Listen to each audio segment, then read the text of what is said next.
பொருத்தமானது.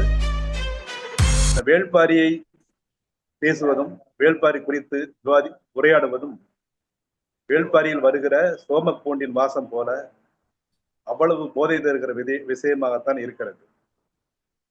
நாம் அறிந்தவரை சங்க காலத்தினுடைய அதற்கு முந்தைய ஒரு 5000 10,000 ஆண்டுகளுடைய நினைவின் தொகுப்புகளாக இந்த கதைகள் இருக்கின்றன.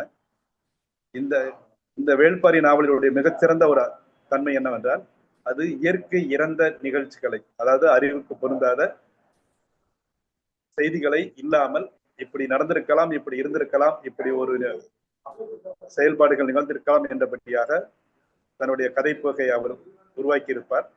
மிகவும் விறுவிறுப்பாகவும் சங்ககாலம் குறித்த அந்த காலகட்டத்திற்குள் நாம் பயணித்து வெளிவருகிற அந்த உணர்வை இந்த நாவல் ஏற்படுத்துகிறது.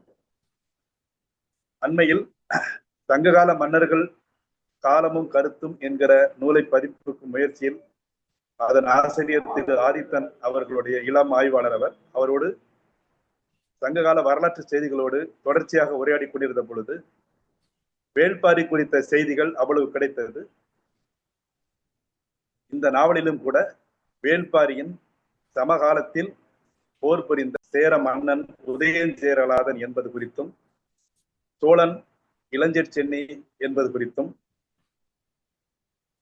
இன்னொரு மன்னன் நன்னன், அவன் பெண் கொலையை புரிந்த நன்னன் என்பதாக அறியப்படுகிறான், அவனாக இருக்கலாம் என்று ஒரு ஆய்வு முடிவில் அவர் தெரிவிக்கிறார். 3 வேந்தர்கள் சேர்ந்து எதிர்த்து பாரியின் பரம்பு மலையை அவர் வெற்றி கொண்டார்கள் என்ற வரலாற்று குறிப்பு இருக்கிறது. பல ஆய்வாளர்கள் அது